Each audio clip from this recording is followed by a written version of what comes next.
ውድ የቻናላችን ተከታታዮች ከዚህ ቀጥሎ በምናቀርበው ቪዲዮ ዶክተር ጄሪ ማርዜንስኪ በሰዎችን በተለያየ መልክ የሚጣበቁ አታቺንግ ስፒሪት ወይም ደግሞ ሰው ላይ የሚጣበቅ መንፈስ የተለያየ የሪሊጅን የሃይማኖትን የባህላዊ አስተሳሰብን የሆነ ምክንያት ተጠቅሞ ሰዎች ስነልቦና ላይ ወይም ሰብኮንሺየስ ላይ ወይም ደግሞ ሰዎች ሰውነታቸው ላይ የሚጣበቅ መንፈስ ሰዎቹን ለማጥመድ የሚጠቀምባቸውን የተለያዩ ማታለያ መንገዶች የሰውየውን ድካም በማወቅ መጠጥ የሚፈልግ ከሆነ መጠጥ እንዲያገኝ የሴትዮዋን ወይም ደግሞ የሰውየውን ድካም ዝሙት ከሆነ ዝሙትን በብዛት እንዲያገኝ ወይም ድራግም ከሆነ ድራግን እንዲሁም የተለያየ ነገር ገንዘብ የሚወድንም ሰው ገንዘብ እንዲያገኝና ሁሉን ነገር በማድረግ ያን ሰውዬ የሚፈልገውን ደካማ ነገሩን ከፊቱ በማምጣት በማድረግ ያን ሰውዬን ለዘለቄታ እንደ ቃለ መጠቀሚያና ዊል ፓወሩን ወይም ያችን ሴትዮ ለዘለቄታ ዊል ፓወሯን ወይም የራሷን በራሷ የመኖር በራሷ ሰውነት በራሷ ህሊና በራሷ አስተሳሰብ ላይ የማዘዝ ፍቃዷን ለመንጠቅ የሚጠቀምበት ማታለያ መንገዶች ከዚህ ቀጥሎ ባለው ቪዲዮ ያሳያሉ። ተመልከቱት። የዚህ ቪዲዮ ዓላማ በኢትዮጵያ ውስጥ እንደዚህ ያለውን ነገር ሳያውቁ ብዙ ሰዎች እንደዚህ አይነት አታቺንግ ስፒሪት ማታለያ ወጥመድ ተጠቂ ስለሚሆኑ ይህንን ነገር ደግሞ ዛሬ በኔትፍሊክስ በአማዞን ላይ በወጡ የተለያዩ ቪዲዮዎች በክሊኒካል ቴራፒ ደረጃ እንደዚህ በግልጽ የሚሰጥ ስለሆነ ይህን ኢንፎርሜሽን ሼር በማድረግ ብዙ ሰዎች በኢትዮጵያ ውስጥም አዌርነስ እንዲኖራቸውና ራሳቸውን ከእንዲህ አይነት ችግር እንዲጠብቁ ታስቦ የወጣ ቪዲዮ ነው። I was in a wheelchair for a long time. Okay. And this thing doesn't like you getting around other people. It wants you to be by yourself? I would say it would prefer, yeah, it would prefer the way it's, you know, the way I've disconnected from everyone. And I think a lot of part of it is because of the reality I'm seeing and all the negativity in the world and that. And I want to personally disconnect from all that as well, you know. This whole world, you know, everyone's living a lie and everything, and you know, obviously conversations with people you meet and everything I'm sort of over with, you know, I prefer my own company in a way. So I think part of it is, I think part of it is me, but also I think it has had a part in me to disconnect as well, you know, just for whatever reason. So your main company, your main companion is this entity. Do you have conversations with it, or do you ignore it, or how do you deal with it? Yeah, I used to quite a lot, but when I think about it, it's probably been, you know, 6 months, a year where I've totally shut it off. I'll go days and weeks without even thinking about it, you know,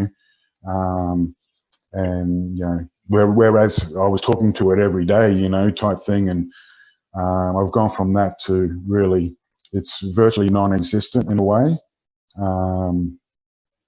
That's positive. You see that you can get over these things through your own actions. Yeah, for sure, for sure. So like I said, the less you interact with it, the weaker it gets.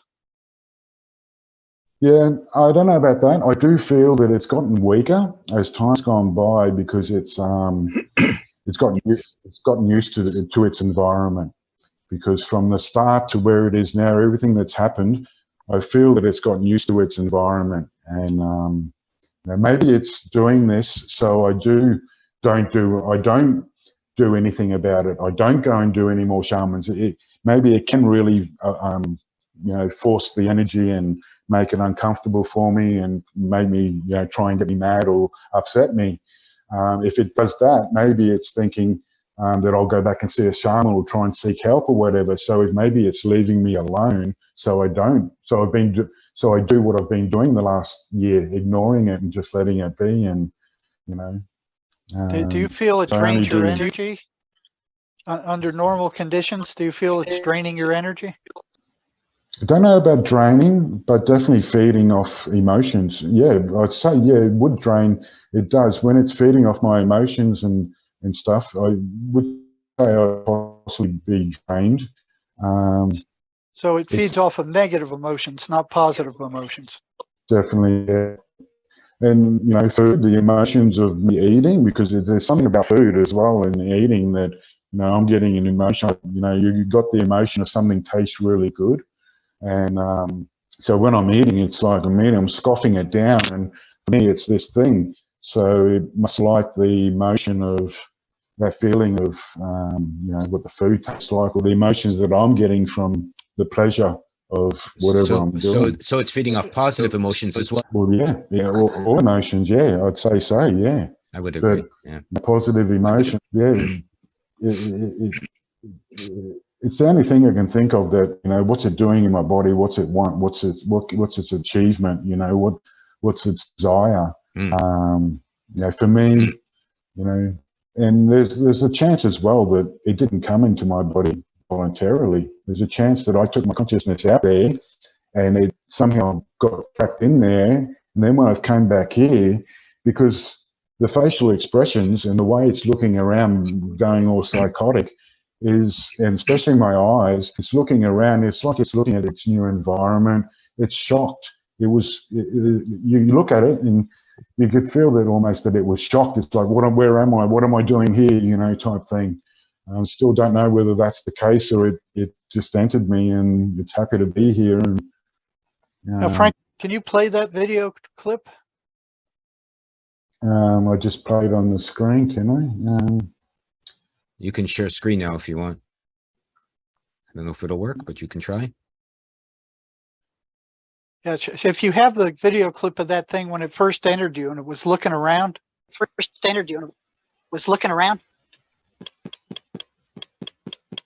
Man, can you hear me? I'll just send you the link, and if the viewers, like I say, if you want to put that to my YouTube channel, okay, yeah. Bottom of the video, yeah, I've got a playlist with some clips from the shaman exorcism and from when it entered me. Yeah, send me whatever links you feel like once we get off, and I can link them to the chat if you like. Well, Jerry, let's say we were going to tie this up in a way that would help people watch it, besides Alvin and the Chipmunks and our Christmas show here. What would you say? I would say that, you know, a number of the traits, the patterns, the schizophrenic voices run, Frank is also experiencing. Now, his is somewhat different, but there's a lot of commonalities. You know, the negativity. I mean, why would a hallucination be negative? Why would a hallucination be anti-religious? So what the psychiatric mafia is saying that these things are hallucinations. We're echoing here. Frank says they create negative emotion if he lets them onto their own. They're negative, and that's the same thing the voices are. They energetically drain their victims. Frank has had that too. Let me see. Frank, do you have your speakers on? You're beside your headphones over there? Yeah, we got a big feedback loop here. Got a big feedback. Do you have your outside speakers on beside your headphones over there? You know what? I had my outside speakers on. Oh, maybe that was the... Okay, they foster isolation, which is one thing you said. No, it's not my speakers. Let me try something here. And they maneuver for control. Okay. You know, so what you're saying is you have to kind of keep them in line. I muted Frank, so it's his side that's echoing because it's not right now. Yeah. So they manipulate perception and they want isolation. They want the person to be isolated, so it's only the person and the voices. So there's a lot of commonalities with that. With you know, they don't like the person reading the Bible. They don't like them going to church, and boredom is what they want. They want the person isolated, so it's only them and the person. So Frank, when it's time for you to talk, you can unmute yourself. I just muted it because I think your speakers are on as well, which was the echo we've been getting because it stopped since I muted your side. So Jerry, one quick question, and I'm going to put you a bit on the warm seat here. What about it seems that they also eat off the positive emotions? Frank was saying, right? They don't do that. No. I would disagree. That would be that would be a hard disagree on my side because, like, what about people that eat a lot, let's say, and have a good feeling from that? But look at the end result of that. It's destructive. It's horrible. I'm not saying it's not a destructive result, but it is an emotion still of a kind. Well, yeah, but look where it ends up. The person ends with a bad self-concept. They're overweight. They're sick. I agree. So it's a temporary thing. So just like Frank was saying, sometimes they come in and they pretend to be angels or have special powers, or we can help you. And then once they got you, they're on you. Well, I'm not saying it doesn't go to the negative. Yeah, it does go to the negative, but they trick you through some of the positive. Like you said, like his pain goes away. You feel good when you eat chocolate cake, for example. Maybe too much sex people have, you know, I mean, all those sorts of things, right? Yeah. You got it. Yeah. You know, I had them where the meth addicts the voices would tell them where to be and when to be there to get meth. And this was several of them. So they thought that was a good thing. That was great for them. They were all, oh, great, wonderful. That's exactly what we want. But I mean, look at the end result. Well, the drugs feel good for a moment. Right. And then it's the same thing with, you know, sex is the same thing. Sex addicts, they end up getting, you know, it feels good for the moment, but then in the long run, it's destructive. So they know that. I agree. Or alcohol, you know, all of that. Alcohol, drugs. Feels good when you're drunk. Yeah. But later on, it, you know, catches up with you. That's what they want. Of course. You know, they'll feed you something good to start with. And once they get their claws in you, then they got you. Gotcha. That's what I mean. That's the honey in the trap, so to speak, or the cheese. Right. Exactly. You got it now. Yeah. You know, we're kind of talking about the same thing with different definitions, but I hear you for sure. Obviously. What's on Frank? What would be your parting message to people? What's on his chin there? Looked like he had a few. I know. Isn't that weird? It looks like you got two metal things sticking out of your chin. No, that is interesting. Yeah. Hey, Frank, is there anything sticking out of your chin? Oh, came and went, huh? That was interesting. That was weird. Totally looked like horns or something coming out of his chin. Yeah. It did. It did. Yeah. That was it. That was. I mean, it was clear as day. It was. That was strange. Frank, what is that? What was that? You have to unmute yourself, Frank. I muted you. You have to unmute yourself if you want to chat. Where your little Frank on the bottom left of your screen says there. There you go. What were those things? Both of us saw. Yeah, I just it was like two teeth sticking out of, you know, canines sticking out of your chin. What was that? I just wiped my face, bit of sweat with some tissue, and some of the tissue stuck in my face. Maybe.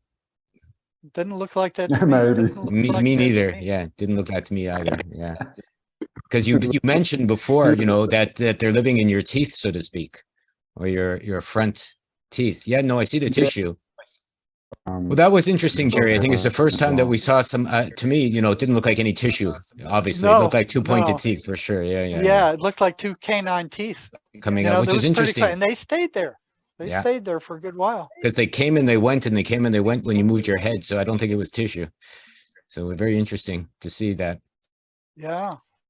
You know, so I think what we're looking at here is, you know, it's like anything else, like traveling psychonauts, you know, plant medicine. So I think what we're looking at here is useful in moments, but not useful all the time. You know, Jerry has mentioned, you know, that these entities do feed off emotions, you know, and even if they give you a positive one for a moment, you know, it's the negative ones they're after in the long run, so to speak, kind of keep you encaged or enscrolled or enslaved to them, and they feed off you. And, you know, Jerry, maybe we can tie this up with what you suggest, as I said, to people that are having similar kinds of experiences as Frank. Well, you know, a lot of them say Frank has got his, you know, he's kind of come to a truce with it, but a lot of people haven't. So I'd suggest they go to my website and look up the That's a Lie program under articles. There's a lot of good information under articles about what people can do about these things if they want to. Yeah. I've talked with Sherry Sweeney a few times. We're going to have a series coming up in the new year as well. She's the author of the That's a Lie program that Jerry just mentioned. You know, so she's very well versed and an amazing, interesting, and friendly lady. And, you know, we're going to dive deeper into these voices ourselves coming in year. Sherry's decided we're going to do a 3-part series. So, you know, you can come and see that. You can see what she's shared on Jerry's channel as well. If you go to Jerry's website, the last chat I had with Sherry on It's All Your Fault and how to figure out to take responsibility for your life is also up there already. And, you know, Jerry, maybe you can tell us a bit about your book as well that can help some of the viewers. Do you have it? Do you have it there? Yeah, I have it here. I forgot, and it's in German too. Sherry kept reminding me to. This is how we came to the conclusion that the voices run. So it's an amazing journey into the psychotic mind. We got it translated to German. You can get it off of lulu.com or Amazon. And the voices if they're running consistent, persistent, repeatable patterns, they can't be hallucinations. And as long as psychiatry gets people to believe they're hallucinations, they're not going to be able to do anything about them. And they're preventing the person themselves from doing anything about them, because what are you going to do about a hallucination? 100%. And their what do you call it? Their declaration is based on nothing. They have done no research on the voices whatsoever. They consider them hallucinations just because they say they are. They've not done a single study on them. So they don't know what they're talking about. No, they don't. And, you know, and Frank has had his experiences, and he's come to the forefront to share. You know, it's good to have your plant, let's say, explorations, but also you have to be careful. You have to make sure, you know, double, triple, and quadruple check your sources, and make sure if you're going to do any of these journeys, you're with someone reputable, you know, you're in good energy, you know, you're hanging out with friends instead of, you know, maybe the opposite, which could be true. And, you know, it's definitely, I would say, get a third, fourth, and fifth opinion before you do anything in life. And, you know, Jerry's a great resource for that. Sherry Sweeney, Keyhole Journeys, is a good resource for that.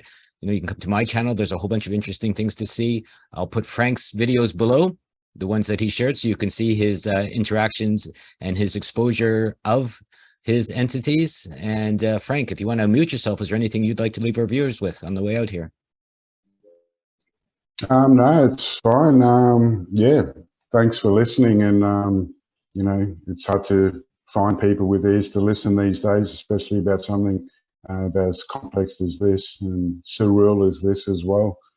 And really the truth is that no one knows the truth. We can only sort of go on. I'm only going off what my own experiences and what I've experienced these past 3 years. And I just can't find any, you know, too much correlation into, you know, sort of these belief systems, the spiritual beliefs or religious or whatever belief there are. It's just, basically, well, you know, just have to go on my own experience. I know, to me, you look like a loving man that's had some hard times in this world. And I think that's what causes a lot of the challenges in the first place, right? I've been through some of the things you've been through. You know, it sounds like of some ways we've had similar experiences. And, you know, in the end, you know, we just want to be loving, have a good life, and, you know, figure things out for ourselves. So I appreciate you coming on and sharing and letting people, you know, learn from your experiences. So perhaps that can help them out as they move along as well. Thanks so much for your time and appreciation. For sure. All right, Jerry, thanks again. Mind Monster 6 is in the can, so to speak. Maybe we will call this one Psychonauts Gone Wild. Make sure that if you go wild with your psychedelic experiences, you make sure that, you know, you're grounded in all the ways you need to be, so that, you know, you can come out the other end for the better instead of for the worse. All right. Everyone, have a good new year. This may be the last video I make this year, so it seems like a good one. You know, some loving experiences. Thank you again, Frank. I appreciate your smiles and your efforts and everything else. You as well, Jerry. Almost a full smile there, so thank you. That's nice to see. And I hope to have you back into the new year. And you know, maybe we'll carry on with some other interesting experience. Maybe we'll have Sherry on once, and the three of us can chat. That should be very interesting as well. Yeah, that'd be good. Yeah, I think so as well. So okay, I appreciate it. Thanks again, Frank. Thank you, Jerry. All righty. Take care. Thank you. Merry Christmas. Merry Christmas to everyone. Can't make me lie to my heart. No one tells me where I should start. Free to bust is what I say.